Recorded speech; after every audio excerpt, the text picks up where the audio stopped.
Good evening dear students. आज हम लोग चर्चा करेंगे बहुत ही इंपॉर्टेंट क्वेश्चंस ठोस अवस्था का। इसमें ठोस अवस्था के क्वेश्चंस जो 2019 और 22 में पूछा हुआ है, साधारण या सरल एकक कोष्ठिका में संकुलन क्षमता की गणना कीजिए। ये इंपॉर्टेंट क्वेश्चन इसलिए बन जाता है क्योंकि पैकिंग एफिशिएंसी संकुलन क्षमता ठोस में बहुत ही ज़्यादा मायने करती है। तो संकुलन क्षमता कैसे निकालेंगे, तो हम आज इसके बारे में पूरा ब्यौरा करेंगे और साथ में ये भी देखेंगे कि कैसे कैसे हम लोग संकुलन क्षमता को सॉल्व किया गया है और सबसे ज़्यादा पैकिंग एफिशिएंसी किस में होती है। जैसा कि आप लोग हमारे प्रीवियस वीडियो में आप लोग बहुत अच्छा कमेंट्स किए और आज हम इसीलिए आप लोगों के लिए एक फिर से नए जो है जोश के साथ नया टॉपिक स्टार्ट कर रहे हैं और आप लोग बिल्कुल इन सभी क्वेश्चंस की नोट्स बनाइए और बोर्ड एग्जाम में बेहतर प्रदर्शन कीजिए। आइए स्टार्ट करते हैं। क्वेश्चन लिखा है साधारण या सरल एकक कोष्ठिका में संकुलन क्षमता की गणना कीजिए। मतलब क्वेश्चन तो एक इस प्रकार से बनता है कि कोई एक इकाई सेल है या कोई एक घनी जालक है, उस घनी जालक में क्या करते हैं, घन के कोनों पर स्थित परमाणु एक दूसरे के संपर्क में होते हैं। अब क्वेश्चन आप कहेंगे सर यहाँ पे घन के कोनों पर परमाणु एक दूसरे के संपर्क में कहाँ हैं? हम आपके अध्ययन की सुविधा के लिए इनको दूर दूर बनाए हैं। इनके कण बिल्कुल पास पास होते हैं, ठोस कण बिल्कुल पास पास होते हैं।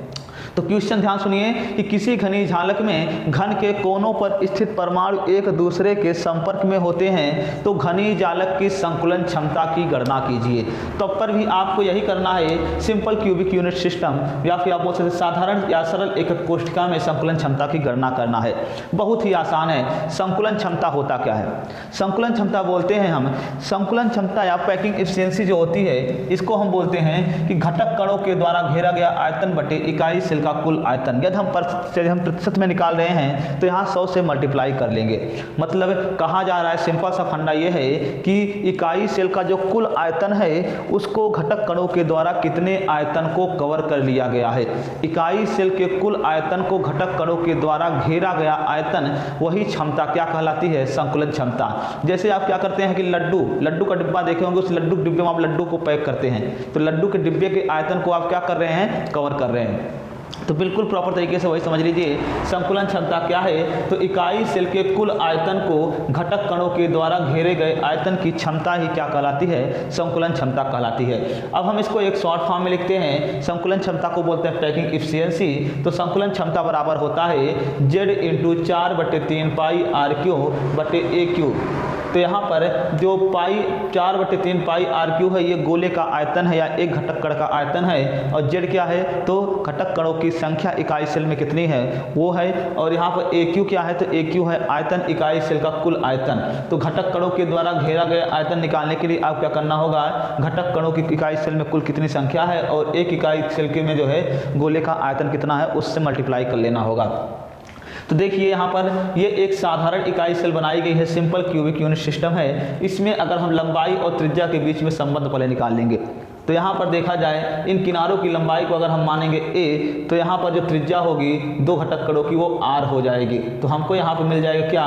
a बराबर हमको मिल जाएगा 2r, क्योंकि देखिए एक में 2r हैं तो a बराबर हमको मिलेगा 2r। और अगर हमको आयतन निकालना है, लंबाई है, आयतन निकालने के लिए हम क्या करते हैं? लंबाई गुणे चौड़ाई गुणे ऊंचाई, अर्थात मिल जाता है AQ।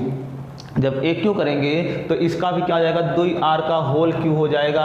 अब क्या होगा? इसको सॉल्व कर लेंगे। 2 2 दूना 4, 4 दूना 8, 8 और RQ आ गया है। तो AQ बराबर हमको मिला हुआ है कुल कितना? 8 RQ मिल चुका है।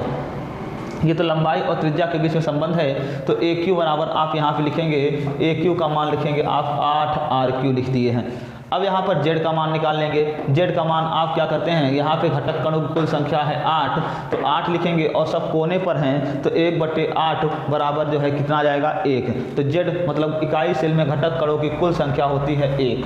अब हम क्या करेंगे? यहाँ पर इसके मान को रखेंगे। तो Z का मान हम रखेंगे 1 और 4/3 पाई RQ बटे 8 RQ गुणे 100। इतना आपको समझ में आ रहा होगा ये कहाँ से आ रहा है। अब क्या करना है आपको कि यहाँ पर इसको मल्टीप्लाई करने से कुछ इफेक्ट नहीं पड़ेगा, उतना ही मान होगा कि 4/3। देखो इसको नीचे ला दिए हैं कि बटे में था, 4/3 पाई RQ बोल दिए और यहाँ पे क्या हुआ है और इसमें नीचे आएगा ये 3 तो मल्टीप्लाई हो जाएगा 3 गुणे 8 RQ लिखा हुआ है। अब ये आर क्यू से आर क्यू को हमने क्या कर दिया है, कैंसिल कर दिया है। आर क्यू से आर क्यू कैंसिल हो गया और 8 से कितना हो गया है, 24 हो गया है और यहाँ बचा है 4 पाई और गुणे 100 है। अब इसको इससे कैंसिल कर दिए तो यहाँ कितना बचा है 6, 6 चौको 24 कैंसिल हो गया, यहाँ 6 बचे तो लिखेंगे हम कितना पाई बटे 6 लिखेंगे, गुणे 100 लिखेंगे। पाई का मान कितना होता है तो 22/7 होता है, तो 22/7 लिखे हैं, गुणे जो है 6 लिखा हुआ है क्योंकि यहाँ 6 पहले से था और गुणे 100 लिखा हुआ है तो ये ऊपर मल्टीप्लाई हो जाएगा तो हो जाएगा 2200 और 7 कितना 42।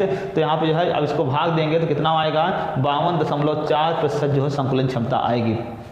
इस प्रकार से बहुत ही सिंपल सा मेथड है कि संकुलन क्षमता निकालने के लिए कि संकुलन क्षमता है क्या, तो इकाई सेल के कुल आयतन को घटक कणों के द्वारा घेरा गया आयतन की क्षमता संकुलन क्षमता होती है। ये फार्मूला आपके ध्यान में रखना चाहिए कि संकुलन क्षमता निकालने का फार्मूला क्या होता है।